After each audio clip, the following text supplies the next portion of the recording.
And we're live. Welcome back to another episode of Off the Record with KyleSellsBiz. Just happy to be back for another session. We have a special guest today, Mr. Owais QURESHI. We're going to share a little about his story, his background, and how he helps business owners. Most of the folks that tune in to our Off the Record podcast are business owners, investment bankers, advisors that help companies that are looking to exit, acquire, grow, or merge companies. So a lot of our content is geared towards that. We bring on different special guests from marketing to tech to former business owners who have bought and sold companies, finance professionals, attorneys, and so on. But today we're going to be focusing primarily on marketing, right? So we have here today Owais QURESHI. And I know you're gonna, if I screw your name up, I do apologize, but I have been practicing, by the way, but it is early, still early in the morning. So, and I haven't had my tea yet. So, but, Owais is founder and chief provocateur. Did I get that right? Founder and chief provocateur. Provocateur. Okay, awesome. And principal of Visual Q. He has a knack for propelling companies to new heights through supercharged branding that resonates. So if your branding is off key, or you're not generating enough traffic, or if your team or clients, or if your team is not good at bringing in business for your company, Owais can definitely help them. So in our segment, I just want to start off by your personal journey. Our topic today is from first-gen immigrant to third-gen business owner, right? Helping businesses pivot and create brands to drive, that thrive and change. So welcome to our segment, Owais. It's a pleasure having you. And I know this is our second booking, but, sometimes, second time's a charm, so glad to have you on. Absolutely. Thanks for having me on. Awesome. So why don't we start off, let's get right into it, right? Let me share a little bit about your personal journey, how you got to where you are today. I do like, stories do connect with the audience. People get to know where your background, and it makes it, we in a country here that's built on immigrants, right? Pretty much everyone, Yeah. Almost everyone was migrated to the U.S. Everyone at some point, right? Going back to the early years, but absolutely. Yeah. If you don't mind just sharing your personal journey and your background, that would help. Yeah, sure. So I immigrated here from Pakistan with my parents at the age of probably a little before I was the age of 10, and this was back in 1990. And again, it was my parents were already here for a couple of years. They were essentially just getting started. And then they decided to bring my brother and I over into the States, and we've been here since. And a couple of years into our entire family being here, my parents decided, my dad specifically, first decided to go out on his own and start his own business, and then my mom followed suit a couple of years after that, started her own business out. So neither my mom or my dad were in a business together or in the same industry.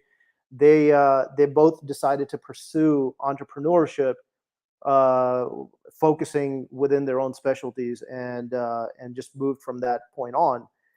And so it's been in our blood, because even my grandfather, he owned a textile mill in Pakistan, and so it just seems like it's just been a generational sort of a trait that we're just unwilling to be guided by anyone else, and we just want to make sure that we chart our own course more than anything else. I think that is inherent in practically everyone, and now I'm starting to notice that exact same trait in my 7-year-old nephew.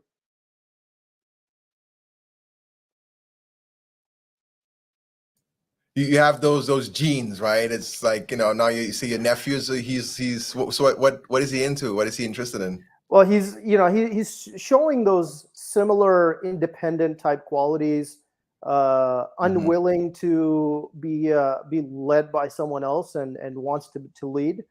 And essentially he doesn't want to fit into a box. He wants to build his own box.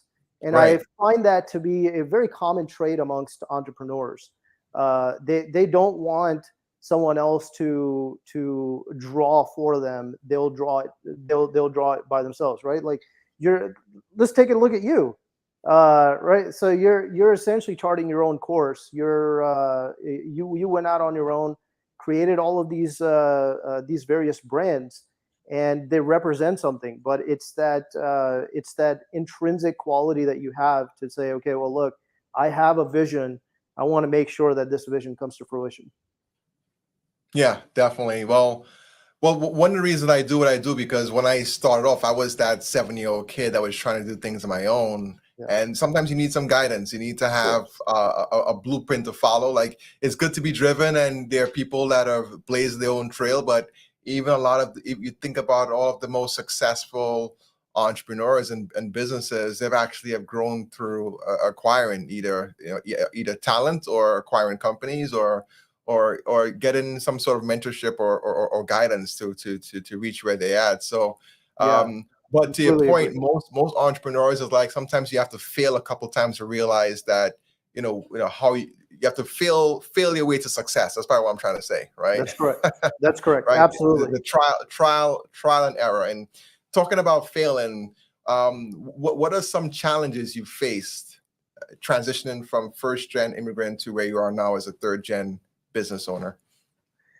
So growing up, challenges, of course, you come here, even though we were fairly well versed in English. I mean, we were, even my schooling in Pakistan, our first language in school was English.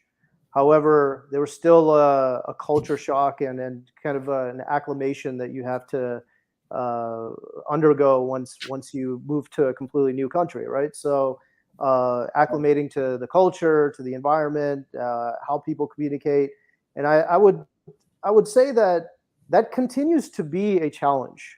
Communication and the way that you articulate certain ideas to specific people, particularly when it comes to now, I would say, as an entrepreneur, as a business owner, to your employees, to your people, is a big deal because how your people show up and how you lead your people essentially translates to how your customers feel about you and how your people fulfill their promises to your customers. So I think that comes from the top.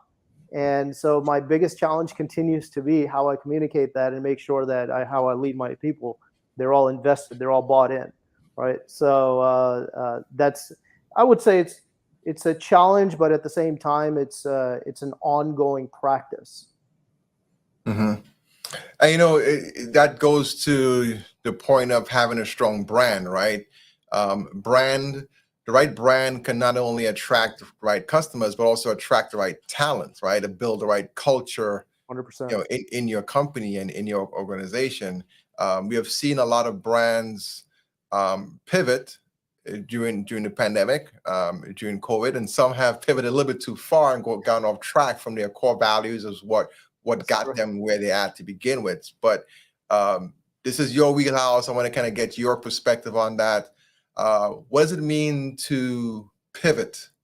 And why is it essential in today's business environment to have a very strong brand? Yeah, absolutely. So typically, what I go out there and talk about is evolve or dissolve. Hmm. And in the interest of your M&A community, let's say I'm sitting on the other side, and I'm looking at to buy your business. If I don't see potential in your company for it to evolve, well, I'm probably going to offer pennies on the dollar, right? So it's absolutely critical for companies to continue to evolve and make sure that they're investing in various areas of their business, including their brand, to make sure that they're continuing to stay relevant in changing times. You talked about COVID.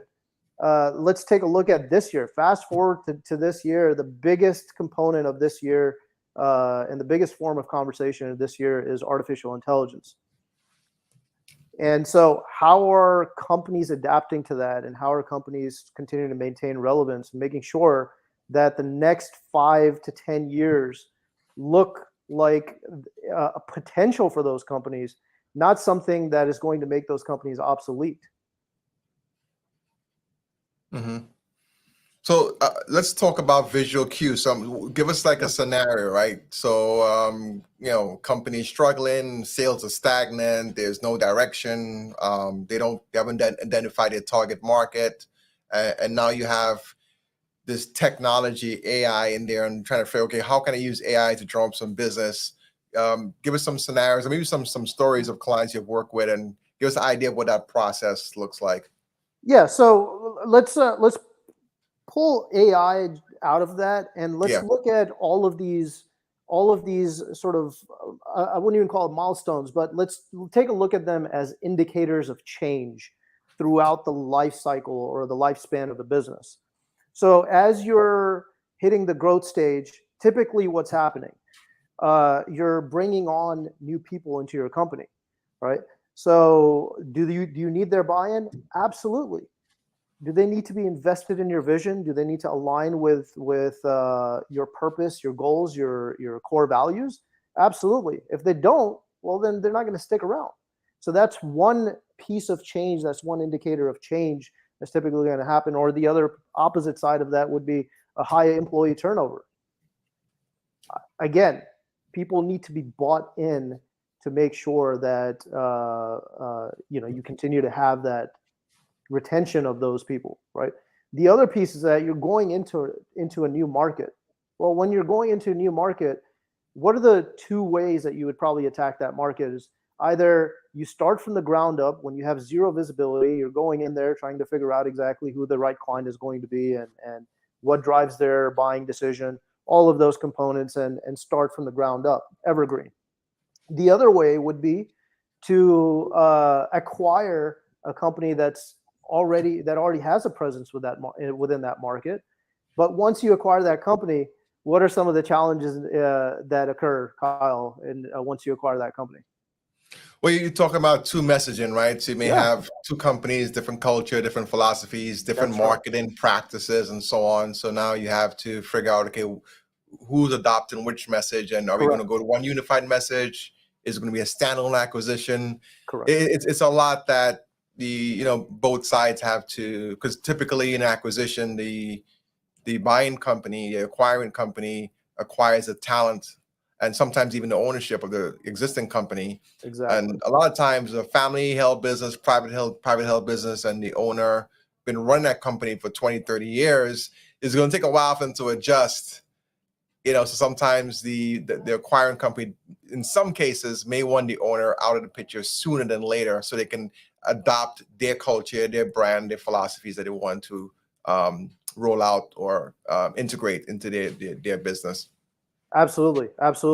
And typically, from what do you know with regards to, or what's sort of like an industry risk that's associated with that, right? The high failure rates when it comes to integration because they're not fully incorporated into that new acquisition, or they're into that new company. So again, another piece of change that we would essentially come in to address. Again, people need to be bought in. So I keep using that and circling back to that. People, you need a buy-in, and in order for you to obtain a buy-in from whoever your stakeholders are throughout the lifespan of your company is absolutely critical for a brand. Let's think about this from a real world scenario that's happening right now. So Apple just launched their new iPhone. I may have missed that because I happen to be an Android user. I didn't realize there was a launch going on. Well, then this is probably going to make you, if you're an Android user, this is probably going to go ahead. I'm just pulling your leg, man. Go ahead. No, it's fine. But I mean, this might actually make your point for you in terms of why you selected Android over iPhone. I'm sure there's multiple reasons, right? But so a general consensus at the moment, even amongst loyal customers, is one that is not necessarily up to the standards of what Apple is known for. So, it's being described as underwhelming, a little bit dated, a little tired, unoriginal, things like that. Would you really want to be known, or would you really want your company to be described with those types of adjectives? Absolutely not. And generally, for a very long time, Apple has set this expectation that they are the trailblazer, that they are the innovator, that they come up with groundbreaking products. So the fact that they have fallen short of expectations for their customers is fairly telling. And I mean, is that going to perhaps disrupt their market dominance? I mean, that's to be determined, right? However, if you go back and now take a look at, do expectations match what their reality is right now? And that's one thing that I'd like for your audience to take away from this is, are the expectations that you're setting for your clients and for your target customer, does that match the reality? And how often are you verifying that? That is essentially before you go to market. So that's what brand typically is what are your customers thinking and how do your customers perceive you versus what the reality is. Yeah, you make a good point, and I like where you were going at with the growth opportunity and growth stage of a business, because typically in the M&A space, and when there's an acquisition, typically the buyer is going to pay for the business based upon historical value. Yeah. Any upside is return on that investment, and there's the benefit of them being involved, putting in capital and invested in the business.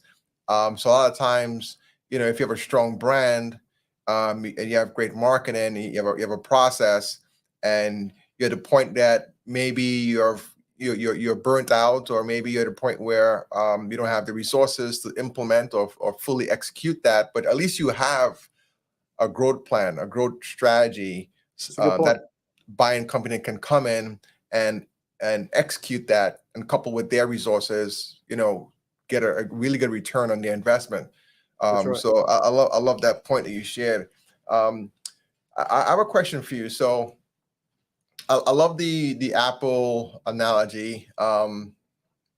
There are great companies on a smaller scale, not as large as Apple, that been through similar, like they've just failed to innovate. Not even an Apple scale. There are companies that are $5 million, $10 million companies that have, like we had one client that was they manufacture these zips, these clips that are used to hold up elevators, and that technology hadn't changed much up to recently. Now there are some innovations in elevators. I was at I mean, you can even look at I don't know if you've been to Times Square. The Marriott Marquis has some really unique elevators. And you may have a product you're providing that over the last 10, 20 years has been successful selling repeat business, but technology is changing, the demand for that is changing, you fail to innovate, or you bring in a product where you said it's underwhelming support for it. If you have a good brand, a good legacy, you can survive the bumps in the road. Like Apple, of course, probably is going to survive this, or they're going to bring out another product that can turn things around. But for the smaller business, like you can have like a long stretch of success, and one bad mistake, your company can go under. My question for you is, how can these businesses, identify the need for change, and how they can ensure that their brand remains relevant? Listen to your customers. Constantly be out there. I mean, I think that's probably the overarching theme of this entire conversation.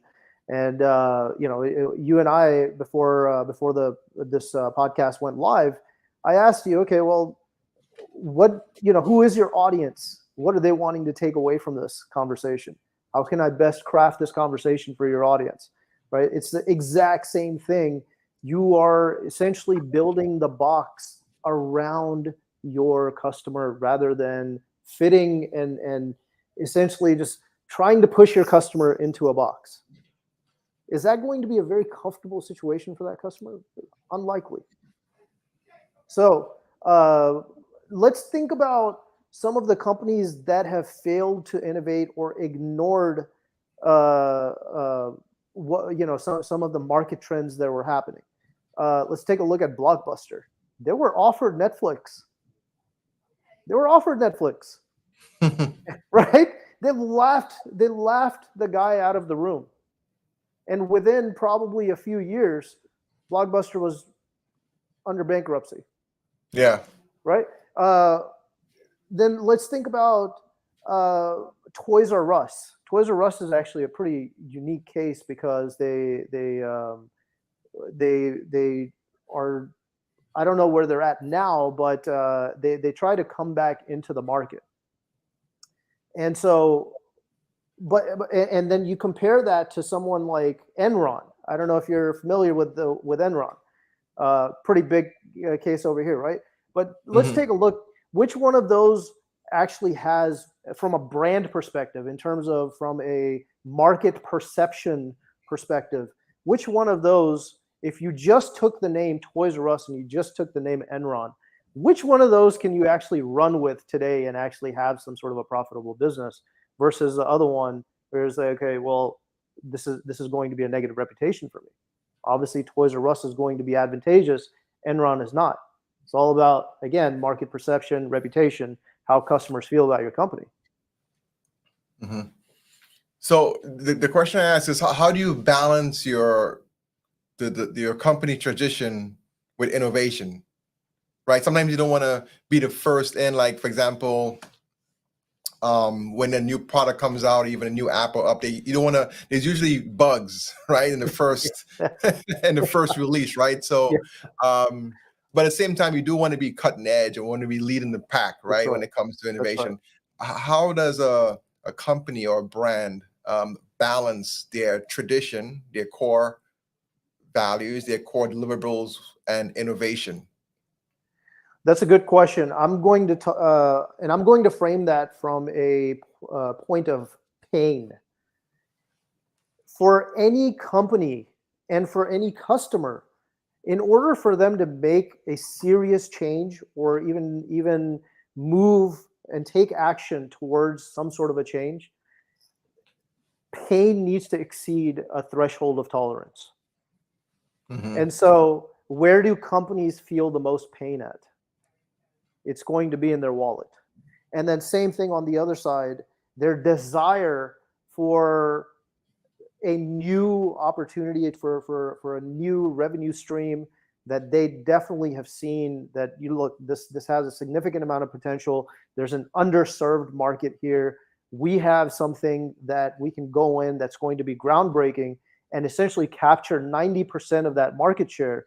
I mean, that looks like a lucrative opportunity for any company, right? So when you start measuring it based on those factors, not just a shiny object syndrome, but very, very specific in terms of what those metrics look like from a dollar value, that's when companies will shoot for that change.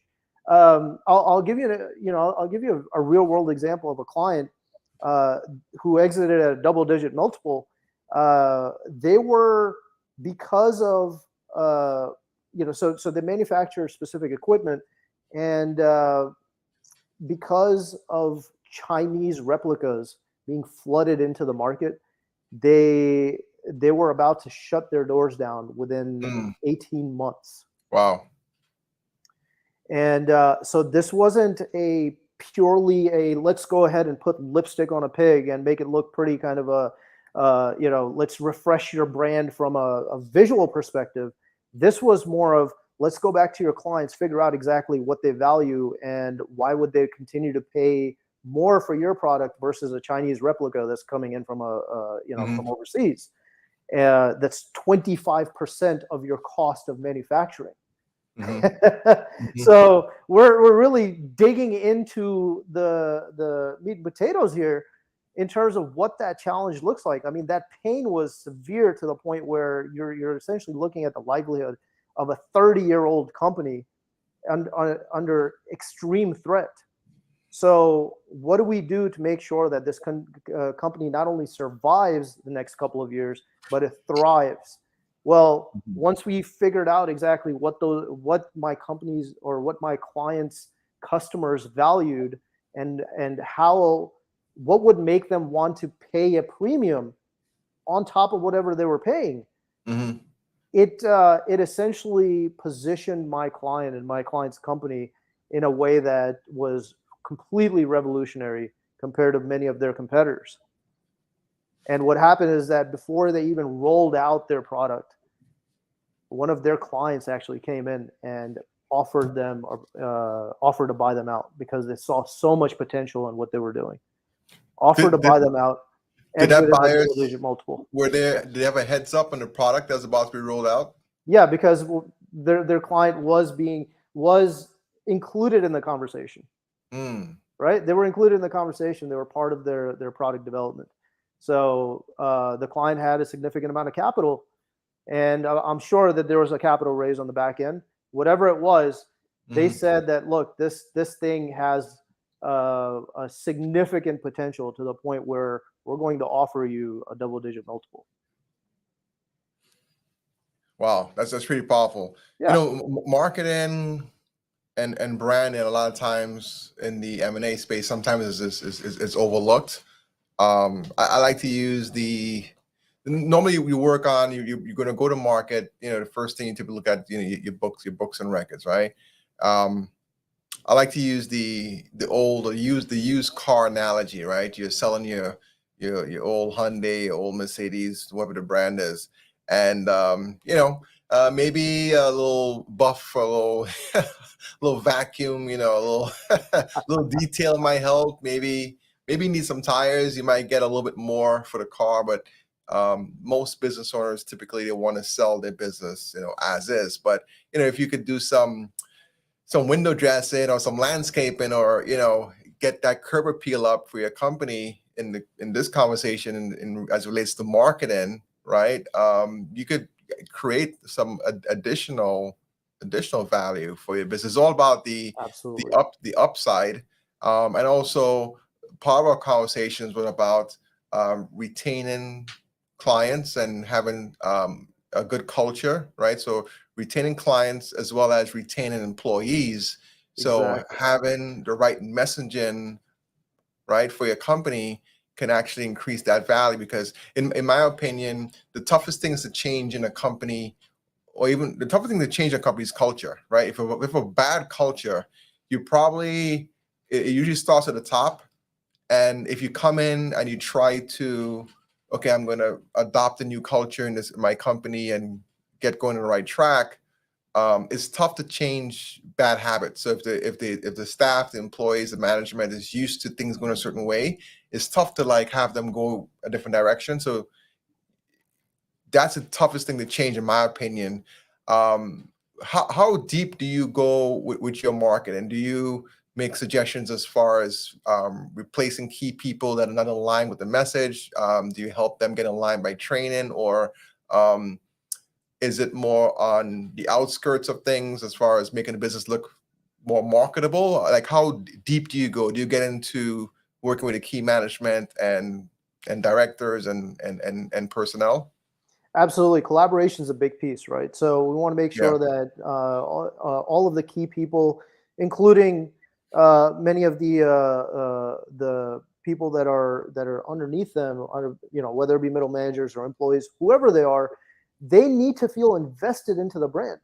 So a good icebreaker that I have is, we'll obviously not real spaghetti, but just to prove a point, we'll go in and have people throw what looks like spaghetti on the whiteboard, and then after that we'll have play money, and we'll have play money have them throw that at the whiteboard, and I said, that's your bonus for this year. That's your investment from this year. So do you really want to spend money on just throwing stuff at the board, or do we want to actually have some sort of a collaboration into what your brand represents, what values it represents, and by the end of this workshop, all of you are going to be invested into this, primarily because it's a representation of you. This is all you had a say in this, right? It's not me coming in and making assumptions. It's not someone else from the outside coming in making assumptions. All of you played a role. All of you played a part in making this happen. And what we find with that from a people standpoint, from a culture standpoint, is that they are now more invested into what that represents. And then, of course, just like you, from a sales and marketing perspective, you filter out and you filter through the right type of customers. It's the exact same thing when it comes to your people. You filter through the right people, the ones that are now going to be that show potential, that are going to go and be invested in your company and turn into A players in your company, or you're attracting A players to your company. Yeah, I mean, I love that. I mean, having the employees be part of the process, have them be involved in the workshop centers you mentioned, or so integral. Because a lot of these businesses are, they're privately held. The employees are like family, right? They're extension of the owner's family, and they've been a lot of them have been there for a long time. So absolutely, if you were to incorporate a big change and they're not aware of it, there may be some dissension in the ranks, so to speak, right? So having the folks, having employees, staff, key management involved is really, and that helps with retention. And when it comes to an acquisition as well, it does create some, more sticking power for them to stick around, right? If they feel, hey, I wasn't involved in a change, and now you bring in a new partner or merge, and I'm not going to stick around for any more of this craziness. I'm leaving, right? So exactly. Yeah, and it goes back to the buy-in. Am I bought into your company or am I not? And that is the question that continues to show up, regardless of who the stakeholders are, whether it be the employee, whether it be your customers, whether it be investors, whether it be your business buyer, right? So regardless of what think about all the different categories of what that business buyer represents, and they all have different drivers. They all have different desired outcomes. Yep. And your client that was bought up by their customer, they had their own specific drive. Exactly. Right? They saw opportunity for them, right? Absolutely. Yeah. I mean, again, it's a matter of looking at and seeing opportunity. It's that story about two shoe salesmen that are sent to a remote island, and one comes back and says, "No one over here is wearing any shoes. There's no market here." The other one says, "This is a significantly profitable opportunity. No one here wears any shoes." So it's just a matter of perspective, right?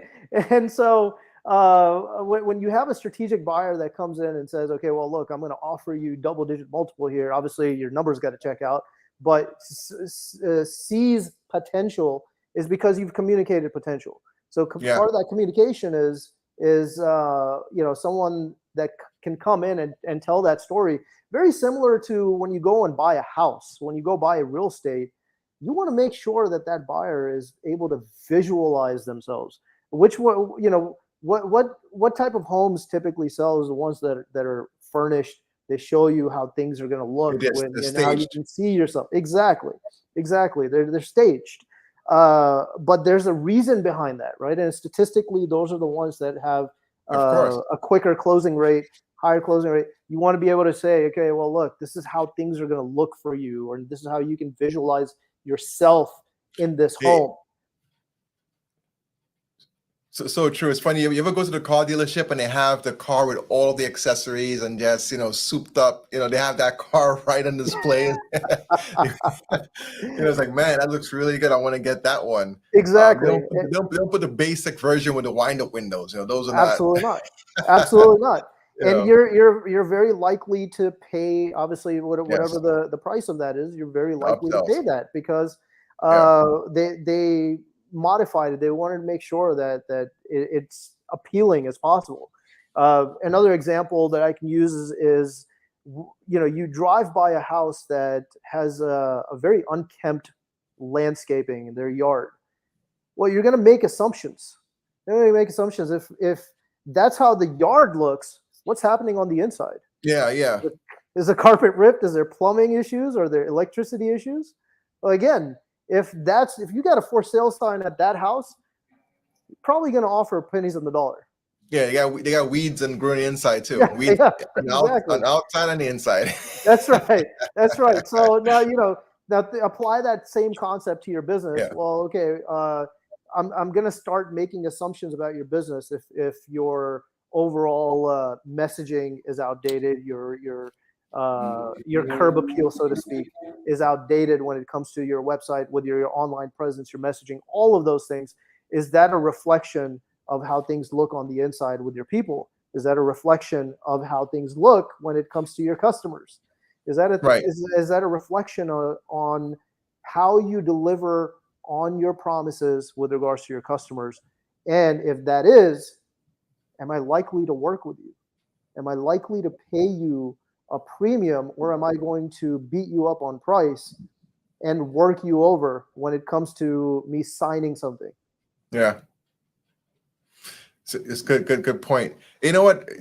Branding also works on the acquirer side as well, right? We were talking a lot about the seller getting their business right, having that good curb appeal, having their business staged right to attract the right buyers. But it actually works on the buying side as well, because if you're an acquirer and you're looking to acquire companies, the company you're buying, they want to be part of that culture you've built. I once represented it's still a client of mine, an HVAC company, and we were helping them with some acquisitions, and they have a very reputable name, reputable brand. And when we were reaching out to companies to acquire, and we mentioned our clients' names, like, wow, like I actually know the owner, actually very familiar with their business, and clean shop, they treat employees well, and so on. They have great technology and good processes, and that actually helped us close the deal just by having that good name and brand recognition. So it definitely works both ways. It does. So Owais, as we wind things down here, I got two requests of you, right? You mentioned workshops. Are there any things you have coming up, and who's like your ideal client, like, or Sure. business? Why should someone call you, and why should someone contact you? Let's start right there. Yeah, sure. Okay, so typically we work with B2B companies that are middle market, and some of the key indicators of change that I mentioned earlier in the conversation, whether it be employee turnovers, or they're bringing on new employees, or in the growth stage, entering into new markets, tech disruption, or they're ready to be acquired, or they're acquiring. Again, some of the changes that occur through the lifespan of a business, those are the challenges, or those are the changes that we're helping address with brand for B2B companies that are middle market. Why people should work with us? Well, one of the things is that, are you looking to continue to evolve? That's one. The other piece is that when it comes to us specifically, do you need a general at the table? I argue yes, but you ask yourself this: do you need a brand general at the table to make sure that you are strategically positioned in the marketplace, and that your brand is sharpened when you go into battle? I like that. I like that analogy. Absolutely. We actually had three for you. The second one, which was a part B to this one, you mentioned workshops. Do you provide like seminars, workshops? Like, do you have any workshops coming up that you want to share? That's a good question. No, so and maybe that's something that I do need to consider, but no, I don't offer some sort of seminar type workshops for clients. I mean, think about the decision makers that we work with. They're typically C-level execs, or the business owner themselves, that we'll have a direct conversation with. Very unlikely that they would step away from their business to come in and attend a workshop. But what our workshops involved are they're essentially between 8 to 16 hours, depending on the size of the organization. Very involved.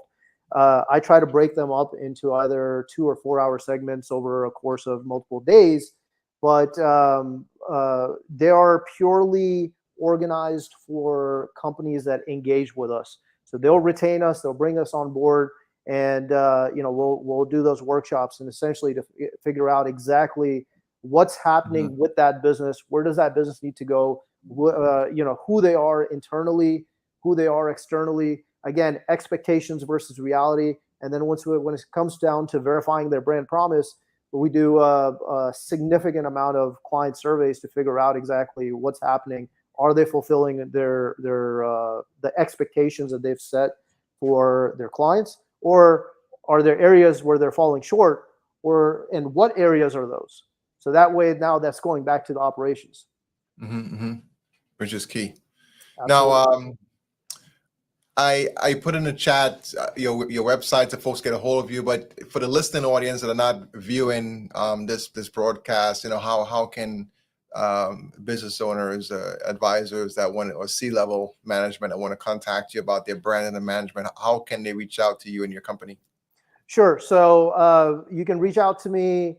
You can go to my website, thevisualque.com. That's spelled the visual, VISUAL CUE. That's Charlie Uniform Echo.com is the website.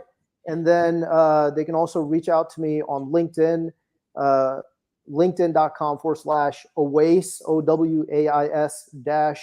OWAIS-CUE. That's Charlie Uniform Echo.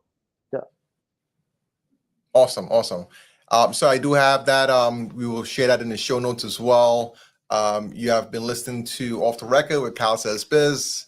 We just talk candid business and give tips on entrepreneurs, and our tips today is specifically on branding and marketing. It's such a pleasure to have our good friend Owais here, with founder of The Visual Q, sharing some insights.